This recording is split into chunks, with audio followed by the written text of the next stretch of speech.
Hello, आज मैं एक ऐसे विषय के बारे में बात करने वाली हूँ जिसे हम बोलते हैं हैबिट। हैबिट यानी कि आदत। तो आदत होती क्या है? आदत एक ऐसी चीज है जो हम बिना जाने या जानकर भी बार बार करते हैं। आदतें आदतें कई प्रकार की हो सकती है, अच्छी आदतें और बुरी आदतें। अच्छी आदतें जो है जो हमारे जीवन को हमारे आसान बनाती है, जैसे कि सांस लेना, स्वॉलो करना, चलना, ये सब आदतें अच्छी हैं। और बुरी आदतें ऐसी हैं जो हमारे बॉडी पार्ट्स या तो अदर पार्ट्स में डिफेक्ट या फिर प्रॉब्लम्स क्रिएट कर सकती हैं, जैसे कि हो गया नेल बाइटिंग, मतलब नाखून चबाना, लिप बाइटिंग या तो थंब सकिंग। तो कुछ आदतें ऐसी भी होती है जो हमारे स्वास्थ्य के लिए हानिकारक होती है, और कुछ आदतें उनमें से ऐसी भी हैं जो हमारे मुंह के लिए हानिकारक है और जो हमारे मुंह के स्वास्थ्य के लिए बहुत हानिकारक है। ऐसी ही एक आदत के बारे में आज मैं बात करने वाली हूँ जिसे कहा जाता है थंब सकिंग या कि अंगूठा चूसना। अंगूठा चूसना होता क्या है? आपने कई लोगों को अंगूठा चूसते हुए देखा होगा, लेकिन कभी आपने ये सोचा है कि तो अगर बच्चों को ये आदत 2 से 3 साल के बाद ना जाए तो ये हैबिट हानिकारक हो जाती है। अब हम पहले देखते हैं कि ये हैबिट जो है अंगूठा चूसना किस तरीके से पैदा होती है बच्चों में, इसके क्या क्या रीजंस है और इसके क्या क्या कारण है। पहला कारण ये हो सकता है कि बच्चों को सही तरीके से फीडिंग यानी कि बच्चों को सही तरीके से खिलाया ना जा रहा हो, जिसके कारण बच्चों को बीच में भूख लग रही है और वो ये अंगूठा चूसने को as a cope up mechanism use कर रहे हैं। एक और कारण ये हो सकता है कि पेरेंट्स का सोशियो इकोनॉमिक स्टेटस काफी कम है और उनके पास अफोर्डेबिलिटी नहीं है खाने की। इसकी वजह से बच्चा अंगूठा चूसने को अगेन ऐसे कोप अप मैकेनिज्म यूज कर रहा है। तीसरा कारण ये भी हो सकता है कि नंबर ऑफ सिबलिंग्स बहुत ज्यादा हैं और पेरेंट्स अपने हर बच्चों पे इक्वल ध्यान नहीं दे पा रहे हैं, तो उसका भी एक कारण हो सकता है कि बच्चों में ये आदत पैदा हो सके। और एक साइकोलॉजिकल कारण भी हो सकता है जहां बच्चे को अकेलापन महसूस हो रहा हो। अकेलापन इसलिए भी महसूस होता हो सकता है क्योंकि उनके पेरेंट्स दोनों वर्किंग है, या फिर इसलिए भी कि वो किसी से अपनी बातें शेयर नहीं कर पा रहे हैं। तो बच्चे अगेन थंब सकिंग अपने कोप अप मैकेनिज्म के लिए यूज कर सकते हैं। अब ये देखते हैं कि ये थंब सकिंग को हम कैसे किस तरीके से और समझ सकते हैं। तो ये थंब सकिंग को हम 4 हिस्सों में या 4 तरीके के थंब सकिंग देखे जाते हैं बच्चों में। पहला तरीका ये है जहां बच्चा अपना पूरा अंगूठा मुंह में रख रहा है और वो ऊपरी दांतों से और निचली दांतों से दोनों में कांटेक्ट है।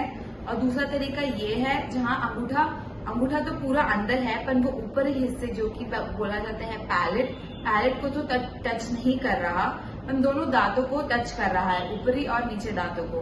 तीसरा ये है जहां हम अंगूठा जो पूरा अंगूठा नहीं रख रहे हैं, आधा अंगूठा मुंह में रख के सिर्फ ऊपरी दांतों को टच कर रहा है। और चौथा ऐसा तरीका है जो बहुत कम बच्चों में देखा जाता है, जो अपना पूरा अंगूठा नहीं, बहुत थोड़ा पार्ट ऑफ अंगूठा सिर्फ अपने मुंह में रखते हैं और ऊपरी नीचे दांतों के बीच में रखते हैं। अब ये हैबिट तो है बच्चों में। अब इस हैबिट के लिए बच्चों में कर क्या सकते हैं और यहाँ डेंटिस्ट आपको कैसे हेल्प कर सकते हैं, हम ये बताते हैं आपको। तो पहले बहुत सारे तरीके हैं इस हैबिट को छुड़ाने के लिए। पहले हम इजी तरीके से चालू करते हैं। इजी तरीका ये हो गया कि आप बच्चों को समझा रहे हैं कि ये हैबिट थोड़ी गलत है, आप इसे ना करें, बट प्लीज किसी को फोर्स ना करें ये हैबिट छोड़ने के लिए। उन्हें समझाया जाए कि ये इसके क्या क्या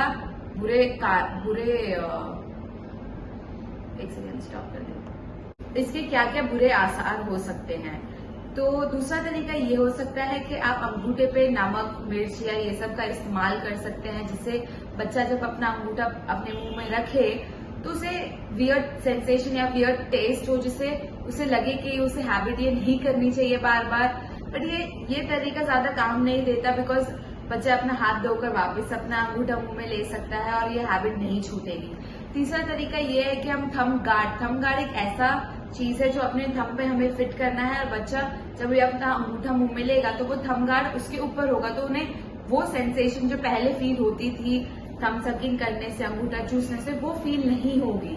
आप अपने बच्चों को लंबी गाउन्स वगैरह भी पहना सकते हैं जिससे उनका थंब उनसे एक्सेसिबल ना हो, जिसके कारण वो थंब सकिंग ना करे।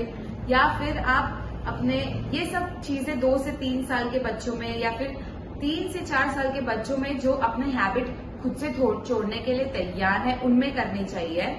ये अपन साइकोलॉजिकल काउंसलिंग भी दे सकते हैं बच्चों को जिनको अकेलापन महसूस हो रहा हो, जिसके कारण वो ये सब हैबिट्स कर रहे हैं। और चौथा ऐसा तरीका है जहां आपके डेंटिस्ट आपकी मदद कर सकते हैं। 3 से 4 साल के बच्चों में अगर आप ये थम सकें कि हैबिट के कारण ट्रीटमेंट ना ले, तो बच्चों में आगे जाके हम बताएंगे जो बच्चों में काफी डिफेक्ट्स हो सकते हैं। तो एक ऐसा ट्रीटमेंट है जैसे ब्लू ग्रास अप्लायंस कहा जाता है, जो आपका डेंटिस्ट आपके 3 से 4 साल के बच्चों में आपको फिट करके देंगे, जिसके अंदर एक टेफ्लॉन रिंग होगी। तो बच्चे को अंगूठा चूसने के बजाय ये रिंग को बार बार टंग से हिलाना होगा, जिसकी वजह से धीरे धीरे धीरे बच्चा अपनी हैबिट छोड़ देगा। इसी तरीके के अलग अलग डिवाइसेस हैं जो आपके डेंटिस्ट आपको इजीली गाइड कर सकते हैं कि ये डिवाइस आपको किस तरीके से आपकी हैबिट छुटाने में तो मदद करेगा ही, और आपके जो हैबिट के वजह से जो डिफेक्ट्स मुंह में हुए हैं उनको भी सुधारने में मदद करेगा। तो पहले देखते हैं ये डिफेक्ट्स मुंह में हो क्या सकते हैं। पहले एक ऐसा डिफेक्ट है जो अंगूठा मतलब अपना हाथ अपने ग्रोथ पीरियड में मुंह में रखने से होगा क्या, ये जो आगे के दांत है, ऊपरी आगे के दांत आगे की तरफ आ जाएंगे और जो निचली दांत है वो पीछे की तरफ आ जाएंगे। फिर धीरे धीरे होगा क्या, जब बच्चा बड़ा होगा तो मुंह का जो स्पेस है वो चेंज हो चुका है, तो सारे दांत आगे पीछे टेढ़े मेढ़े आ सकते हैं, जिसकी वजह से काफी जॉ प्रॉब्लम्स बच्चों में हो सकती है। जॉ प्रॉब्लम्स ही नहीं, काफी बच्चों में लिप्स प्रॉब्लम्स भी देखी गई है, क्योंकि उनके दांत आगे पीछे हैं, लिप्स प्रॉपर तरीके से क्लोज नहीं हो पा रही है। इसलिए ये सब हैबिट्स अगर आप बच्चों में स्टार्टिंग से ही छुड़वा सके, अगर छुड़वा ना पाए तो एटलीस्ट उनकी ट्रीटमेंट ले सके, तो आगे जाके उनके स्माइल